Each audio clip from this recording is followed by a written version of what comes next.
오늘 시간에 그러면 함께 우리 말씀 같이 보도록 하겠습니다. 함께 일어나셔서 우리 찬송이 아니고요. 말씀입니다. 네, 우리 찬송을 또 한번 해야 될 것 같은데, 아무튼 말씀 우리 함께 일어나셔서 우리 말씀 누가복음 10장 25절로 29절 말씀 같이 보도록 하겠습니다. 우리 신약 누가복음 10장 25절로 29절까지 말씀입니다. 25절로 29절까지. 다 찾아셨으면 우리 한 구절씩 좀 교독을 한번 해보도록 하겠습니다. 누가복음 10장 25절 29절.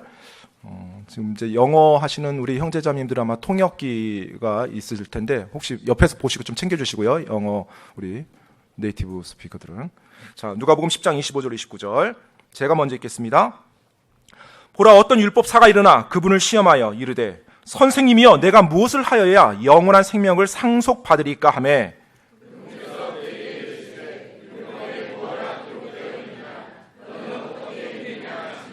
그가 대답하여 이르되 너는 내 마음을 다하고 혼을 다하고 힘을 다하고 생각을 다하여 주 내 하나님을 사랑하고 내 이웃을 내 자신과 같이 사랑하라 하였나이다 하매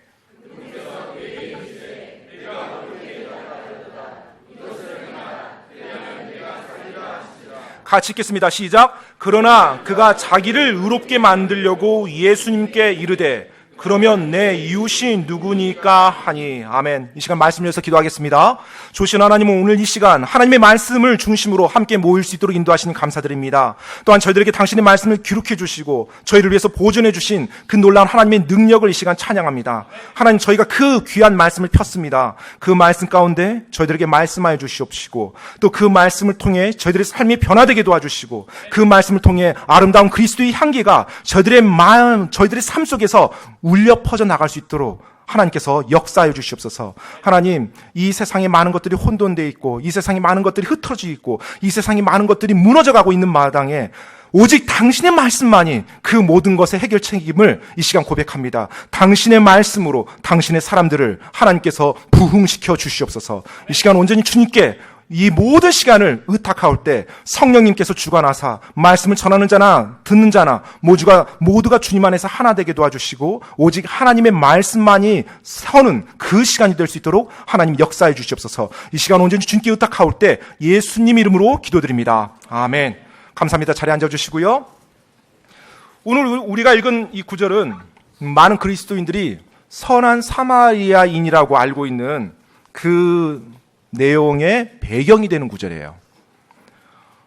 즉, 예수님께서 왜 선한 사마리아인에 대한 예화를, 그 이야기를 했는지에 대한 배경이 오늘 우리가 읽은 이 말씀에, 본문 말씀에 나옵니다. 우리가 흔히 선한 사마리아인 하면, 그렇지, 사마리아인이 쓰러져간 어떤 사람을 살려주고 도움이 절실히 필요한 어떤 사람을 모든 자기 물질과 시간을 희생하면서 도와줬지. 우리 크리스찬들도 그렇게 살아야지. 물론 그 자체도 좋은 교훈이고 또 마땅히 크리스찬들이 배워야 될 내용입니다. 하지만 예수님께서 그 이야기를 왜 했는지를 안다라면 우리가 또 그 이상의 또 하나님께서 우리에게 원하시는 것이 무엇이고 우리가 무엇을 알기 원하시는지 깨달을 수 있지 않나 생각이 됩니다. 오늘 이 말씀에 보면 그 선한 사마리아인 비유의 말씀이 나오기 전에 한 율법사가 먼저 예수님께 나와서 그 대화가 시작이 됩니다. 오늘 우리가 읽었던 본문 말씀 25절에 보니까 보라, 어떤 율법사가 일어나 그분을 시험하여 이르되 라고 하면서 예수님께 질문을 해요. 성경에 보면 율법사라고 말합니다. 영어로는 lawyer. 느낌이 좀 어감이 좀 달라요. 한국말하고. 변호사나 검사라고 하면 훨씬 더 리얼하게 다가올 텐데 사실 율법사니까 법 전문가입니다. 그리고 방금 말했던 것처럼 검사나 오늘날로 따지면 변호사 아니면 법조계 인사죠. 다만 이 당시 율법사와 오늘날의 변호사, 검사와 차이가 있다라면 이들의 전공 분야는 하나님의 율법이었다는 거예요. 그러니까 하나님의 율법에 대해서 엄청나게 공부를 하고 준비되어진 그리고 다른 사람들에게 심지어 가르칠 수도 있는 그와 같은 사람들이 바로 이 율법사였어요. 따라서 이 율법사는 이방인이 될 수가 없죠. 하나님의 율법을 연구하고 공부하고 많은 것을 습득하는 사람들이니까요. 이 유대인이었습니다. 그러니까 유대인 율법사 그리고 구약 율법의 박사, 이 사람이 예수님께 질문을 해요. 그런데 이미 성경에서 나와 있지만 이 사람이 질문한 의도가 뭐예요? 예수님께 뭔가를 더 배우고자요?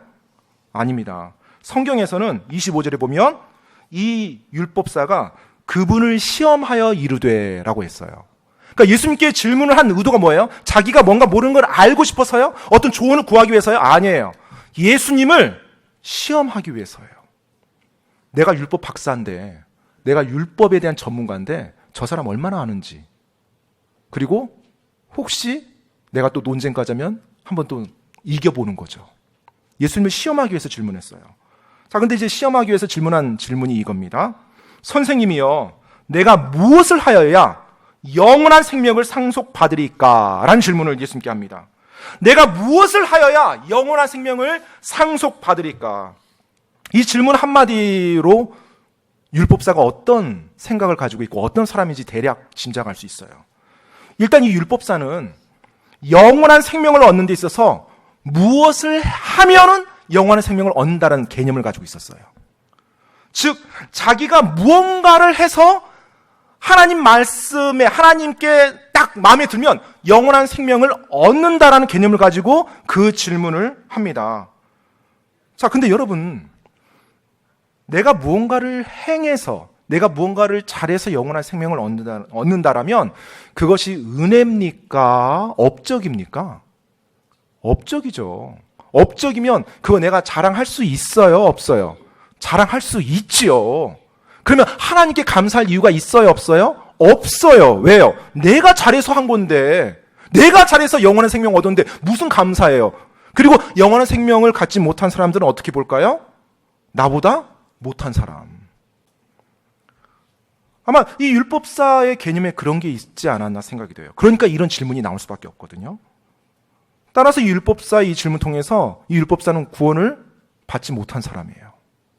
그리고 이 율법사는 지금 자신이 굉장히 많이 안다고 생각하면서 예수님을 시험하기 위해서 질문을 던진 걸 통해서 지금 하나님의 말씀에 특별히 관심이 있는 사람 같지는 않아요. 사실 이 율법사의 말을 보면요, 굉장히 흥미로운 단어가 있어요. 방금 이 율법사가 뭐라고 물어봤어요? 선생님이여, 내가 무엇을 하여야 영원한 생명을 상속받으리까? 라는 이 표현을 썼어요. 상속받으리까. 여러분, 상속이면은 내가 무엇을 해야 상속받나요? 내가 어떤 사람이 되면 상속받나요? 여러분이 상속받아요. 왜 상속받아요? 아들이니까, 딸이니까 상속받죠. 내가 뭔가를 잘해서 막 상을 받았으니까 상속받나요? 아니죠. 그러니까 이 율법사의 말에도 참 이 말을 본인도 하면서 그걸 깨닫지 못했을까라는 생각이 좀 들었어요. 우리는 무엇을 잘해서 상속받는 게 아니에요. 내가 어떤 사람이냐로 상속받는 거예요. 따라서 정말로 영원한 생명을 상속받고자 한다면 내가 무엇을 잘하느냐가 아니라 내가 어떤 사람이냐예요. 바로 그 컨셉에서 우리가 접근해야 되는데, 아무튼 안타깝게도 이 율법사는 그 개념이 없었어요. 자, 이제 예수님께서 이 율법사를 보면서 그 율법사의 상황을 알았을까요? 몰랐을까요? 당연히 아셨겠죠. 사람의 중심을 보는 예수님께서 이 율법사가 지금 어떤 마음으로 나에게 접근하고 어떤 자세로 지금 나에게 질문했다는 거 다 아셨어요. 그래서 이제 이 율법사에게 예수님이 대답을 합니다. 26절 말씀이에요. 그분께서 그에게 이르시되 율법에 무엇라 기록되어 있느냐? 너는 어떻게 읽느냐 하시니. 자, 지금 예수님께서 율법을 전공한 율법사에게 율법에 대해서 이제 묻는 거예요. 그러니까 이 율법사의 기분이 어땠을까요? 굉장히 이제 의기양양해지죠. 율법에 대해서 나에게 물어요. 내가 어떻게 영원한 생명을 상속받습니까? 라고 물어봤는데 예수님이 율법에 대해서 너는 어떻게 보느냐? 라고 하는 거예요. 그러자 율법사가 의기양양하게 바로 27절에 대답합니다. 그가 대답하여 이르되 너는 내 마음을 다하고 혼을 다하고 힘을 다하고 생각을 다하여 주 내 하나님을 사랑하고 내 이웃을 내 자신과 같이 사랑하라 하였나이다 하매. 사실 이 율법사는 우리는 지금 누가복음 말씀을 보고 있지만 이 당시는 이 신약이 없었습니다. 누가복음이 없었겠죠. 그러니까 율법사가 지금 어디에서 이 말씀 가져온 거예요?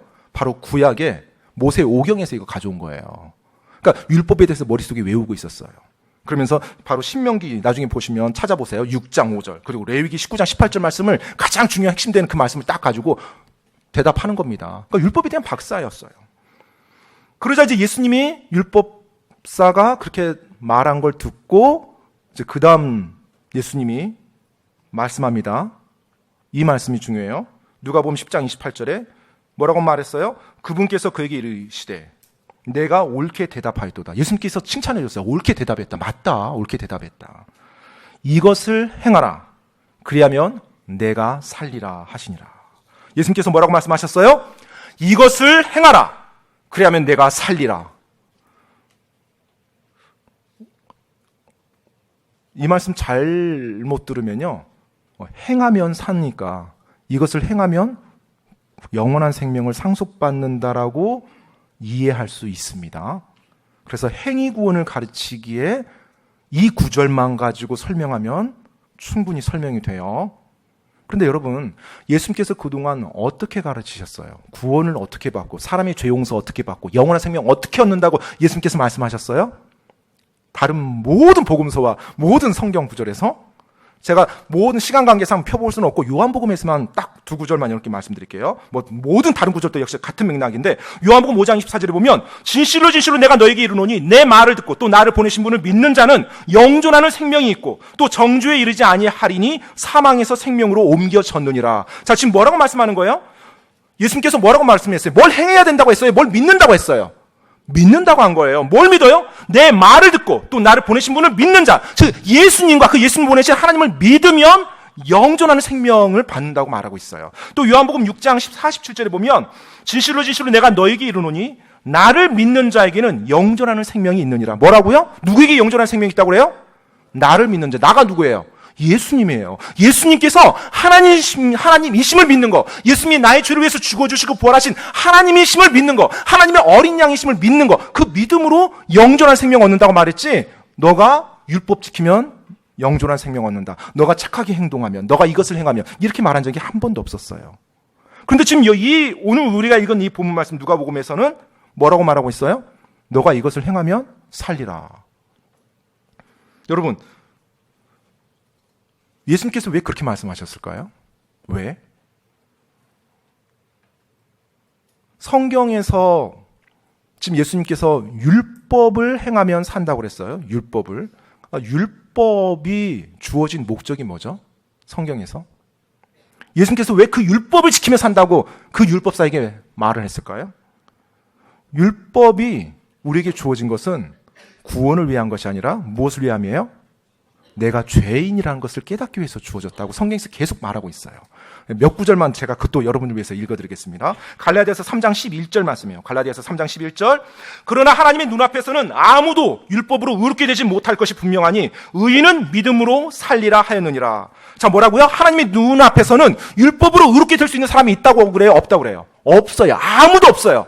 하나님의 율법 앞에서는 모든 사람 다 율법을 어긴 죄인인 거예요. 그래서 의인은 믿음으로 산다라고 고백하는 겁니다. 갈라디아서 같은 3장 24절인데요. 여러분 성경 구절 이렇게 쓰셔서 나중에 한번 찾아보셔도 좋습니다. 제가 일단 쭉 읽고 넘어가겠습니다. 갈라디아서 3장 24절에 보면 그런즉 율법은 우리를 그리스도께로 인도하는 훈육 선생이었으니 이것은 우리가 믿음으로 의롭게 되게 하려 함이라. 뭐라고요?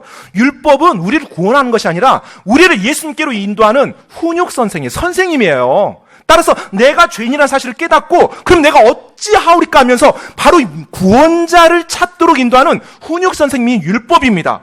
로마서 3장 20절에도 이렇게 나와 있습니다. 그러므로 율법의 행위로는 어떤 육체도 그분의 눈앞에서 의롭게 될 수 없나니 율법으로는 죄를 알게 되느니라. 뭐라고요? 율법의 행위로는 어떤 육체도 그분의 눈앞에서 의롭게 될 수 없다고 말하고 있어요. 율법으로는 뭘 한다고요? 죄를 알게 하는 거예요. 죄를. 자, 따라서 율법을 통해서 이 율법사는 무엇을 깨달았어야 됐나요? 자기가 죄인인 사실을 깨달았어야 돼요. 율법을 통해서 하나님의 의 앞에서 내가 완전히 죄인이구나. 내가 정말 더러운 누더기와 같은 죄인이구나. 예수님께서 이것을 행하라. 그리하면 내가 살리라. 새로운 구원 교리를 지금 이 율법사에게 말한 게 아니에요. 이 율법사 구원받지 못한 사람입니다. 그리고 마음의 동기도 잘못됐어요. 그리고 자기가 율법을 다 지킨다고 착각한 사람이에요. 그래서 예수님이 말한 거예요. 이것을 행하라. 그래야면 살리라. 만약에 이 율법사가 정말로 진리를 구하는 겸손한 마음을 가지고 나왔다라면 이것을 행하라. 그래야면 살리라. 라고 말이 나왔을 때 반응이 이렇게 돼야 돼요.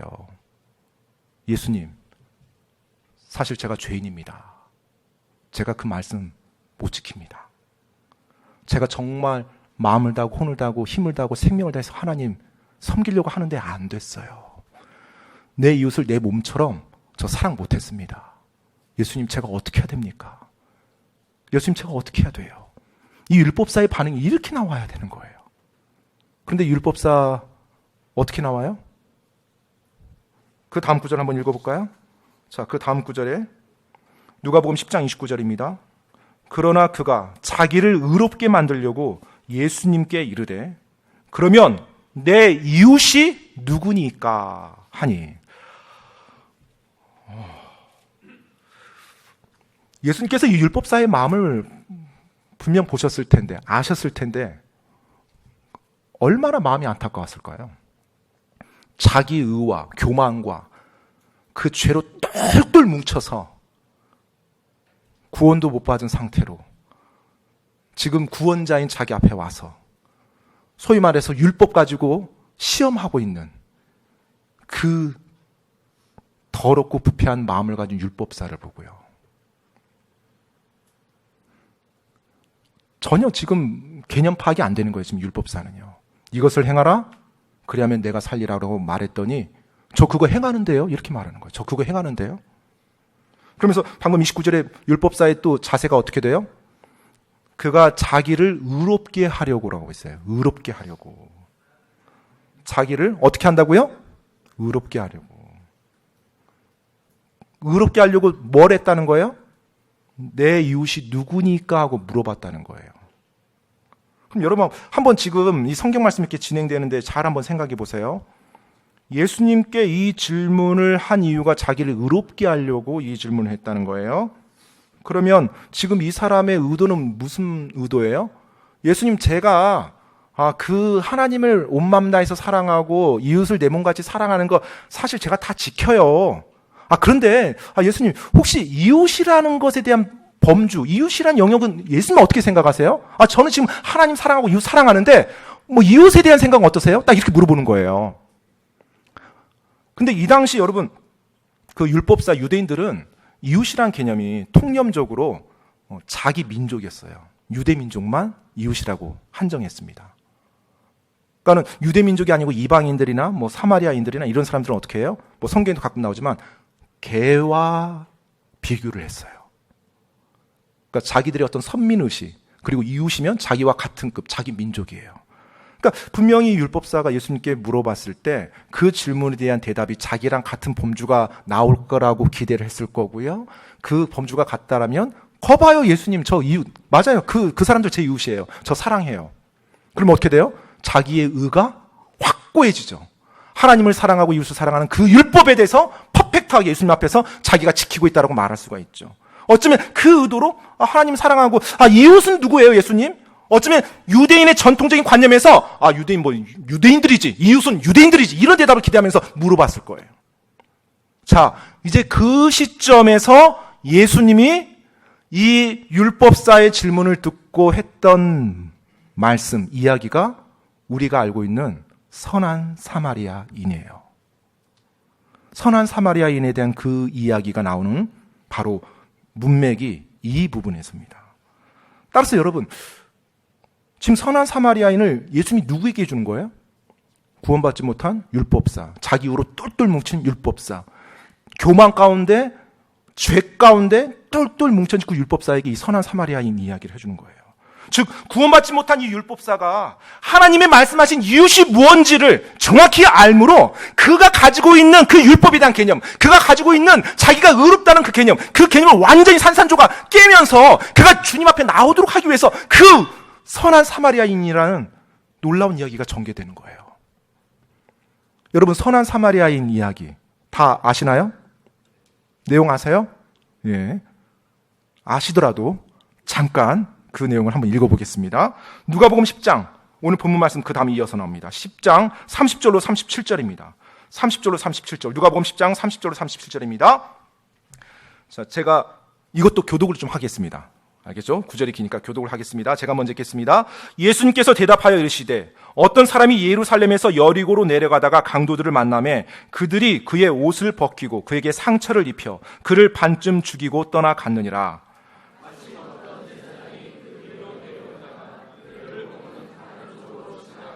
또 이와 같이 한 레위 사람도 그가 그곳에 있을 때 와서 그를 바라보고는 다른 쪽으로 지나가되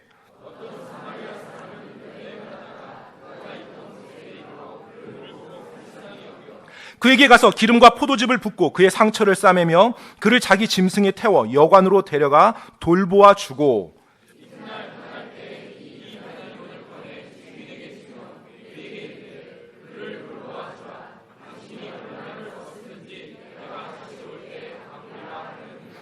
이제 너는 이 세 사람 중에 누가 강도 만난 자의 이웃이라고 생각하느냐 하시니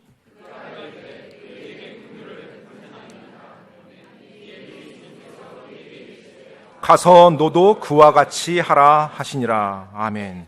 네, 이 내용 사실 만약에 어린 시절부터 교회를 다녔다라면 어린이 주일학교에서도 자주 등장하는 이야기입니다. 우리가 하나님 예수님 믿는 어린이들은 착한 사마리아인처럼 행동해야 됩니다 하면서요. 근데 사실 이 내용이 예수님이 언급했을 때는 지금 율법사를 향해서 이 말씀을 하고 있어요. 물론 지금 살고 있는 우리를 위한 말씀이기도 하지만요. 이 내용의 내용 방금 여러분 읽어보시면 난해합니까? 전혀 난해하지 않아요. 이걸 막 물론 이제 여러 가지 뭐 또 이상한 비유를 너무 막 왜곡해서 해도 안 되지만 읽으면 그냥 이해돼요. 초등학생들도 읽으면 이해됩니다. 아주 이해하기 아주 간략하고 분명합니다. 내용이 어떠냐면요. 방금 여러분 읽으면서 보았겠지만 어느 한 사람이 예루살렘에서 여리고로 내려가다가 그 길에서 강도를 만납니다. 그리고 큰 해를 입고 반쯤 죽었다라고 성경에서 반쯤 죽었다고 표현해요. 즉 반쯤 죽었으니까 뭐 의식이 없었겠죠. 예, 거의 뭐 말도 못하고 걸을 수도 없고 혼자서는 아무것도 할 수 없는 절대적으로 누군가의 도움이 필요한 만약 누군가 도와주지 않으면 그대로 죽어버리는 그런 상황에 빠진 거예요. 자, 그런데 그 길, 예루살렘에서 여리고로 내려가는 길이에요. 당시 예루살렘이 고지였고요. 여리고는 낮은 지역입니다. 그래서 항상 이렇게 내리막길이에요. 내려가는데 누가 내려가요? 제사장이 내려가요. 제사장이면 누구예요? 유대인이죠. 그리고 어떤 사람이에요? 하나님을 섬기는, 하나님의 성전에서 섬기는 일을 하는 사람이에요. 하나님의 말씀 잘 알까요? 모를까요? 잘 알죠. 그 사람이 여리고를 향해서 예루살렘에서 여리고로 내려가다가 이 강도 만난 사람을 만납니다. 근데 어떻게 해요? 보고 피해가요. 그 다음 어떤 사람이 또 지나가요? 레위 사람이 지나갑니다. 레위 사람, 예수님이 이스라엘 12지파 중에 한 지파고 역시 마찬가지로 하나님의 성전을 섬기도록 구별되어진 지파예요. 그러니까 이 사람 역시 누구예요? 하나님의 일을 분명 섬겼던 사람일 거예요. 그 사람 역시 예루살렘, 아무튼 그 길, 예루살렘과 여리고인데 아무튼 지나가다가 이 강도 만난 사람 봐요. 또 어떻게 해요? 그냥 지나가요. 드디어 마지막 누가 등장해요? 사마리아인이 등장합니다. 분명 이 이야기를 듣던 율법사에게 있어서 사마리아인의 이야기가 딱 나왔을 때 일단 부정적인 이미지예요. 아, 사마리아? 아, 그 더러운 사람들? 아, 그 말도 안 되는 그 죄인들? 왜냐하면 이 당시 여러분 사마리아인이라고 하면 이스라엘 민족, 유대인들과 이방인의 혼혈 민족이에요. 그래서 이스라엘이 분열 왕국 당시에 북방 왕국과 남방 왕국이 있었는데 이 북방 왕국이 아시리아 제국에서 먼저 멸망당합니다. 그러면 멸망당했을 때 아시리아 제국이 어떻게 했냐면 이방 민족들을 이 북방 왕국으로 다 데려왔어요. 그래서 서로 결혼해서 그 유대 민족을 없애려고요. 그래서 그 완전 융화 정책을 한 거예요. 민족 융화 정책을. 그러면 어떻게 돼요? 유대의 정통이 없어지겠죠. 그렇게 해서 태어난 수많은 사람들이 혼혈 민족이 생겼는데 이 당시 북방 왕국의 수도가 사마리아였어요. 그래서 사마리아인이라고 이름을 붙인 거예요. 따라서 유대인들이 사마리아인이라고 말할 때는 굉장히 낮춰서 비하시켜서 말하는 말이에요. 아무튼 우리나라도 예전에 이제 그런 어떤 비하되는 우리나라 향한 말들이 있었죠. 사마리아인, 굉장히 정통적이지 못하고 자기들 타협하고 그리고 이방신 섬기고 우리는 유대인들이야. 저들은 사마리아인. 당시에 얼마나 그 멸시가 심했냐면 사마리아 지역을 사람들이 피해갑니다. 유대인들이. 그 지역 통과하려고 하지 않아요. 그 사람들조차 상종하지 않으려고요. 그래서 유대인이 사마리아인과 이야기했다는 자체가 놀라운 일인 거예요. 우리 요한복음에 보면 예수님께서 우물가 여인, 사마리아 여인에게 말을 거는데 그건 있을 수가 없는 일이었어요. 당시 문화로는. 그것도 남자가 여자에게, 그것도 유대인이 사마리아인에게. 그러니까 그와 같은 배경 속에서 이 율법사에게 사마리아인 이야기를 꺼내는 거예요.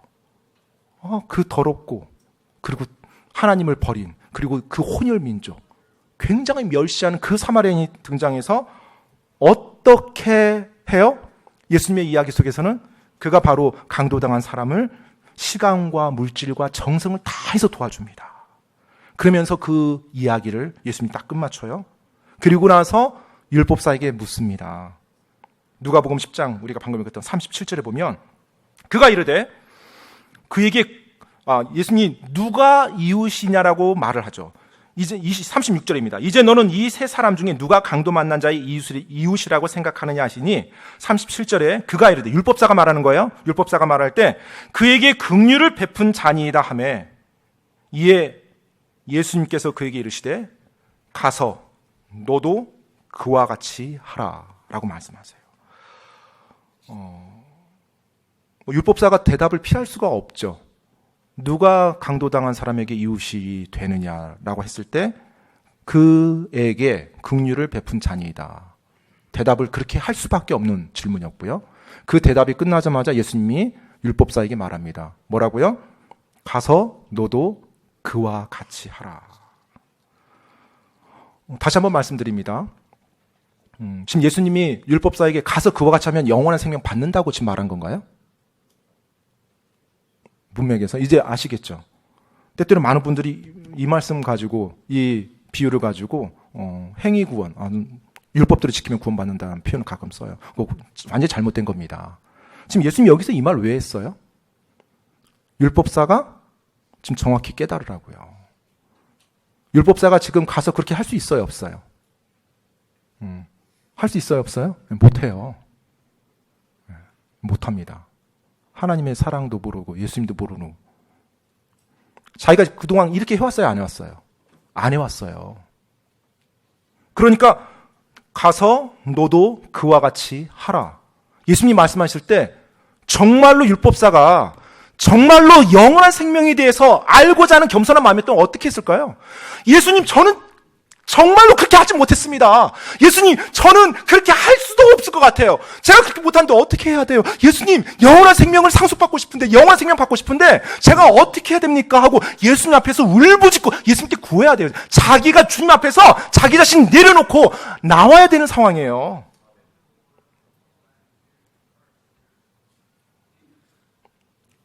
성경에서는 율법사가 어떻게 했다가 나와요? 한번 보세요. 율법사가 어떻게 했는지. 어떻게 했어요? 어떻게 했다고 나와요? 율법사가요? 안 나오죠. 하나님 말씀 읽을 때 가끔 이렇게 막 전율이 느껴질 때가 있어요. 이 말씀 보면서 그다음 말이 안 나와요. 뭔가 이야기 책이면 나와야 될 것 같거든요. 율법사가 어떻게 했더라 하고 다 뭔가 이렇게 해피엔딩이 되든지 아니면 뭐 율법사를 끝까지 악인으로 만들든지 뭐 그래야 되는데 그 얘기를 시대 가서 너도 그와 같이 하라 하고 다른 이야기가 또 이제 전개돼요. 마리아와 마르다 이야기가.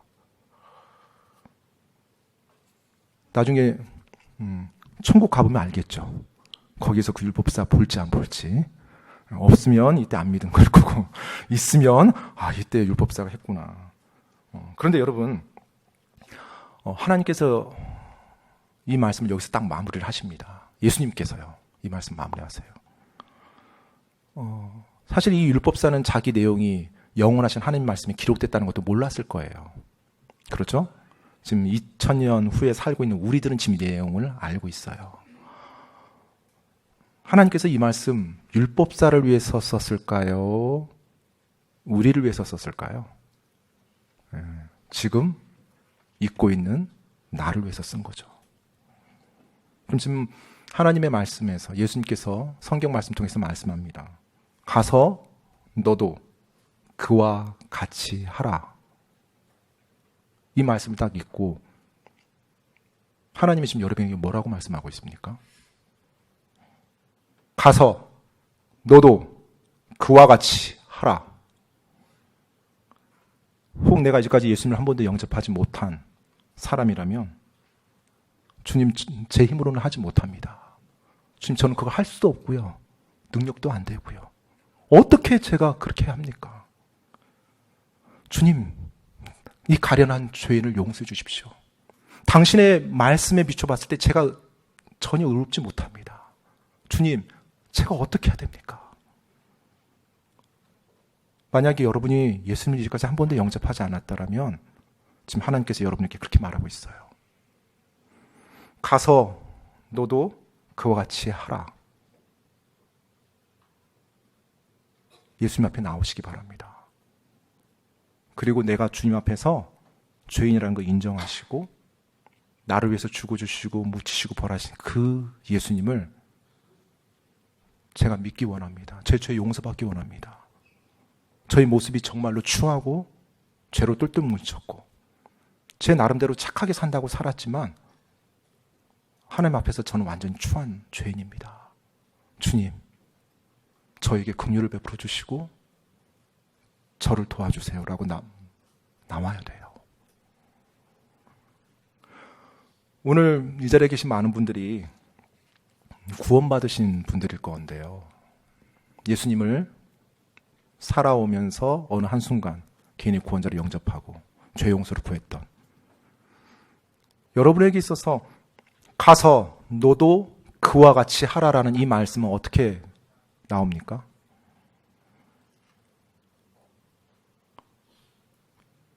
그렇게 하십니까? 여러분, 우리가 율법에 대해서 한 가지만 말씀드릴게요. 우리가 율법을 지킨다고 구원받는 게 아니에요. 이해하셨죠? 네, 좀 앞에서도 말씀드렸지만 율법은 내가 죄인이라는 걸 정확히 보여주는 거예요. 자, 율법에 왜 내가 죄인이라는 걸 정확히 보여줘요? 율법이 바로 하나님의 의를 말해주고 있기 때문에 그래요. 그 하나님의 의를 비추어 봤을 때 내가 완전히 죄인이라는 걸 깨닫게 해줘요. 유대인들이 그 율법을 자기들이 지킨다고 과시하기 위해서 만들었던 게 그들의 전통이에요. 그리고 나중에 그것이 뭐 탈무드라든지 이런 식으로 책으로 나오는 거예요. 왜 유대인들이 그렇게 했어요? 자기 의를 드러내려고. 어떻게 드러내요? 그 율법을 자기들이 지킨다라고 하니까 율법의 피상적인 것들만 계속 더한 거예요. 그 율법의 의미는 퇴색한 상태에서. 율법은 우리 사람이 지킬 수가 없어요. 내 힘으로 지킬 수 없어요. 그 율법 앞에 섰을 때 내가 하나님 앞에서 주여 내가 어찌하오리까? 눈물 흘리고 내 모든 것이 아무것도 할 수 없는 정말로 나에게 돈이 전혀 없는 그와 같은 주저앉은 상태로 주님 앞에 나오는 게 율법의 목적이에요. 그런데 내가 그 예수님을 영접했어요. 내가 죄인이라는 사실을 깨닫고요. 자, 그럼 이제 그 율법이 어떤 역할을 할까요? 그때는 이제 율법 필요 없어요? 아니죠. 아까 율법이 뭐라고 그랬어요? 하나님의 의예요. 하나님께서 옳고 그름을 어떻게 바라보시는지 하나님의 의가 율법이에요. 그럼 하나님이 원하시는 게 뭐예요? 우리들의 삶에서 하나님의 의를 원하시는 거예요. 그럼 이제부터 그 율법이 내가 어떠한 자세로 그 율법을 바라보면 돼요? 아, 내가 하나님을 믿는다고 할 때 그 하나님의 의를 내 삶에서 이루어 나가는 거예요. 구원받기 위해서? 아니요. 구원받는 게 아니죠. 하나님을 내가 기쁘게 하고 하나님이 어떻게 살기 원하시는 우리가 알기 때문에 그 방향으로 나가는 거예요.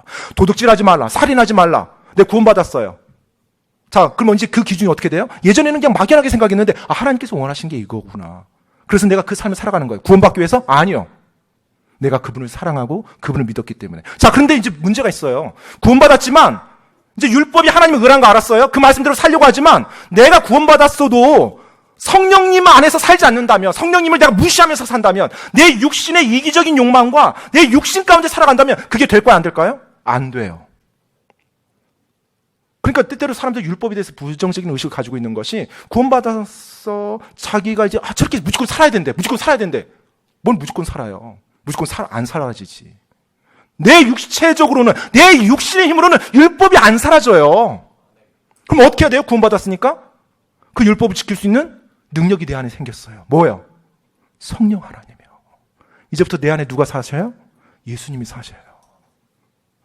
내가 그분의 믿음으로 이제 살아가는 거예요. 그래서 내가 하나님의 말씀에 순종하면서 한 걸음 한 걸음 나갈 때 그 하나님의 말씀, 하나님 기뻐하는 그 삶이, 그 의의가 내 안에서 하나씩 하나씩 펼쳐지는 거예요. 성령의 열매가 내 안에서 드러나는 거예요. 예전에 미워서 어쩔 줄 몰랐던 사람인데 그 사람이 용서가 되는 거예요. 내가 용서하지.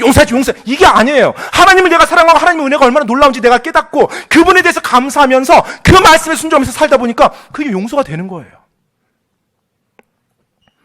율법이 구원받은 이유 필요 없는 게 아닙니다. 하나님의 의라는 것에 대해서 우리에게 계속해서 반짝반짝 우리의 길을 알려주고 있어요. 내가 완벽한 사람이 아니기 때문에 그 율법을 완벽하게 지키지 못해요. 하지만 구원받고 나서 내 안에 그걸 지킬 수 있는 능력이 내 안에 더해져요. 바로 그분이 성령 하나님이에요. 그래서 내가 그걸 바라보면서 나가는 겁니다. 자, 그렇다면 오늘 예수님께서 너도 가서 너도 그와 같이 하라고 했을 때 뭘 하라는 거예요? 하나님을 내 온 마음과 생각과 힘과 뜻을 다해서 사랑하라는 거예요. 그리고 그와 같은 것으로서, 마태복음 그와 같은 것이에요. 그와 같은 것으로 뭘 하라고요? 내 이웃을 내 몸과 같이 사랑하라고 말씀합니다. 자, 그러면 하나님이 그 말씀 누구에게 하는 거예요? 원래 누구에게? 크리스찬들에게요. 크리스찬들에게 그 명령을 내렸을 때 그거 할 수 있어요, 없어요?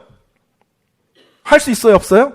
할 수 있죠. 구원받은 크리스찬이라면. 근데 문제는 뭐냐면 내가 내 육신 가운데 살아가고 하나님 성령님 안에서 내가 살지 않는다라면 내 육신의 소욕 가운데 이기적인 마음과 교만한 가운데 내가 살아간다라면 그 삶 절대 살지 못합니다. 구원은 받았어요. 천국 갈 수는 있겠죠. 하지만 이 땅 살아가면서 계속해서 안 좋은 간증만 보이는 거예요.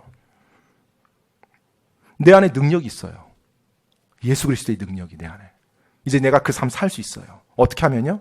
내가 그분께 순종하면서 그분의 말씀 안에서 내가 거하면서 살아갈 때 그와 같은 삶을 이제 살아갈 수가 있는 거예요. 따라서 오늘 예수님께서 이 성경 말씀 우리를 위해서 기록해 주셨습니다. 가서 너도 그와 같이 하라라고 말씀하셨을 때 우리 믿는 자들의 마음속에 어떻게 다가와야 돼요? 주님, 어찌하오리까? 어찌하오리까? 제가 주님을 믿고 저 천국에 소망 가지고 살아가는데요. 제가 그렇게 살지 못했습니다. 제가 제 의를 높이려고, 제 영광을 드러내려고 제 이기적인 생각으로 살았습니다. 주님 용서해 주십시오. 그 반응이 나와야 돼요. 내 안에 누군가를 향한 미움이 있다면 주님이 오늘 말씀하십니다. 그 사람이 내가 다가가야 될 이웃이라고요.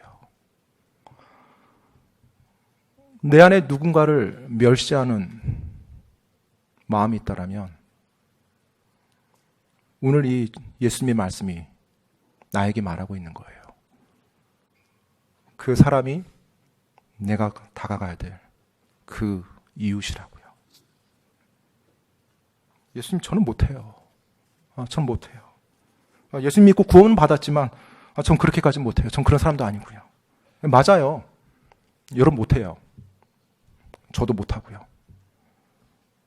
하지만 여러분 안에 거하시는 예수님께서 여러분을 움직여서 그렇게 하게 만드실 수 있어요. 여러분이 그분께 여러분 자신 내어주면요. 빌립보서 4장 13절 우리가 많이 암송하는 구절이죠. 빌립보서 4장 13절 나를 강하게 하는 그리스도를 통해 내가 뭘 할 수 있다고 되어 있어요? 모든 것을 할 수 있느니라. 뭐라고요? 나를 강하게 하시는 그리스도를 통해 내가 모든 것을 할 수 있느니라. 우리 다 한 번만 같이 이 말씀 읽어보도록 하겠습니다. 빌립보서 4장 13절 다 같이 한번 읽겠습니다. 시작. 나를 강하게 하시는 그리스도를 통해 내가 모든 것을 할 수 있느니라. 예전에 예수님 처음 믿었을 때는요, 제가 제 얘기입니다. 이 말씀 봤을 때, 와, 모든 것을 다 할 수 있대. 아, 이제 내가 모든 걸 다 할 수 있대. 하면서 막 제 나름대로 막 비전과 야망을 그렸던 적이 있어요. 근데 예수님이 그리스도를 통해서 모든 걸 할 수 있다고 그랬잖아요. 내가 내 이기적인 야망과 욕망과 내 죄를 다 하도록 예수님이 나를 강하게 해주신 거예요? 이 말씀이? 그게 아니죠. 예수님이 나를 강하게 해줬어요. 왜 강하게 해줬어요? 하나님의 의를 이루도록. 따라서 예수님이 나를 강하게 해서 내가 모든 걸 할 수 있다. 그 모든 게 뭐예요, 그러면? 내가 하고 싶은 거예요? 아니에요. 하나님의 의예요. 내 힘으로는 그거 할 수 없어요. 내 힘으로는 온 마음 다해서, 온 생각 다해서, 온 힘을 다해서 하나님 사랑할 수 없어요. 내 힘으로는 내 이웃을 내 몸처럼 사랑할 수 없어요. 근데 내가 어떻게 할 수 있어요? 나를 강하게 하시는 그리스도를 통해서 그분 앞에 내가 내 자신을 내어놓고 나갈 때 그분을 통해서 내가 할 수 있는 거예요. 뭘요? 하나님을 내 온 마음 다해 사랑하고요. 내 이웃을 내 몸처럼 사랑하는 거. 그게 가능한 거예요. 어떻게 해요? 바로 예수 그리스도 그분을 통해서요. 아마 많은 분들이 아실 거예요. 우리 손양원 목사님에 대해서. 우리 그 크리스찬 스쿨에서도 지금 손양원 목사에 대한 책, 이제 독서, 그 펠람에 넣어서 아이들로 읽게 하는데요. 손양원 목사님 그 책 읽었을 때 여러분 느끼는 바가 뭡니까? 어떻게 이럴 수 있지? 나랑 완전히 다른 시대에, 다른 차원에 사는 사람처럼 느껴져요. 저도 그렇게 느껴져요. 자기 아들을 죽인 공산당원 그 청년을 어떻게 양자로 받아들일 수가 있을까?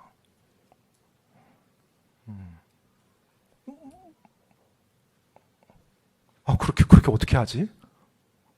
어떻게, 아무리 목사라지만 어떻게 그렇게 되지? 그 공산당 청년이, 나중에 이제 그 공산당들의 어떤 그 반란이 진압이 되고요. 이제 군사 재판이 이루어지면서 이제 죽게 되는 그 상황에 펼쳐진 거예요. 그래서 그 청년에게 보호자가 필요했던 거예요. 그리고 그 청년을 용서해 주겠다고 하고 그 청년을 내가 돌보겠다라고 해서 손양 목사님이 어떻게 보면 양자를 삼은 그 이유가 그 사람 살리기 위해서였어요. 그러니까 그 사람에게 누군가가 그걸 해주지 않으면 그대로 군사재판에서 사형당하는 그 상황이었어요. 그래서 그 청년을, 자기 아들을 죽인 그 청년이 사형당하는 것을 알고 가서 내가 용서합니다. 그리고 저 청년 내가 계속 한마디로 돌보겠습니다. 제가 잘못되면 제가 책임지겠습니다. 그렇게 하면서 양자가 된 거거든요. 내 힘으로 못해요. 그렇죠? 하지만 내 안에 나를 강하게 하시는 그리스도 안에서 내가 할 수 있어요. 그게 바로 우리 크리스찬의 능력입니다. 나의 지식, 나의 모은 재산, 나의 뛰어난 상업술, 나의 뛰어난 말솜씨, 이게 아니라 바로 내가 예수님 앞에서 내 자신 내려놓고 주님 말씀에 순종하면서 나갈 때 하나님이 나를 들어 사용하는 것, 그게 진짜 내 능력이에요. 우리 크리스찬들이 바로 그 능력 가운데 살아가고 있다는 것입니다. 따라서 오늘 예수님께서 가서 너도 그와 같이 하라고 말씀했을 때, 오 주여, 저는 비참한 사람입니다. 주님, 제 교만과 이기심이 주님의 능력을 무지하게 합니다. 무력하게 만들었어요. 하나님, 제 의지로는 그 사람 용서할 수 없어요. 제 의지로는 그 사람 무시할 수밖에 없습니다. 제가 하려고 했는데 그 사람 계속 보기 싫어요. 짜증나요. 멸시할 수밖에 없어요. 하지만 당신 앞에 지금 제가 나아가오니 저 용서해 주세요. 제 강박한 마음 용서해 주시고요.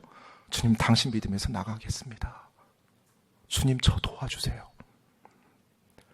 제 안에 성령 하나님께서 이 시간 역사해 주세요라고 우리가 겸손한 자세로 나간다라면 하나님께서 여러분 마음속에서 움직이실 겁니다. 그게 내가 구원받은 놀라운 특권이에요. 구원받은 자에게 주어진 놀라운 특권입니다. 내 힘으로 사는 것이 아니라 바로 성령 하나님 힘으로 사는 거예요. 예수님께서 가서 너도 그와 같이 하라라고 말씀하셨는데 그 예수님의 말씀 그리고 성경에서 아까 말씀드렸던 것좀 끝납니다. 여러분은 지금 어떻게 하고 계세요? 여러분은 지금 어떻게 하고 계세요? 가서 너도 그와 같이 하라. 오늘 이 말씀이 예수님의 이 말씀이 구원받지 않은 분들에게는 예수님께로 다가오도록 찔림을 주는 말씀이길 원합니다. 오늘 이 말씀 가서 너도 그와 같이 하라는 그 예수님의 말씀이 구원받은 사람에게는 내 의로 내 힘으로 살려고 했던 내 삶을 내려놓고 주님 앞에 주님 제가 잘난 게 하나도 없네요. 주님 제가 이제까지 산다고 노력했는데 아무것도 된 게 없네요. 이제 당신 말씀 믿고 붙잡고 살기 원합니다. 주님 이제 제 삶에 당신께서 움직여 주십시오. 라고 결단하는 그 찔림이 되기를 바랍니다. 오늘 주님께서 말씀합니다. 가서 너도 그와 같이 하라. 여러분 지금 그렇게 하고 있습니까? 하나님께서 지금 여러분에게 말씀하시는 대로 반응하시기 바랍니다. 기도하겠습니다.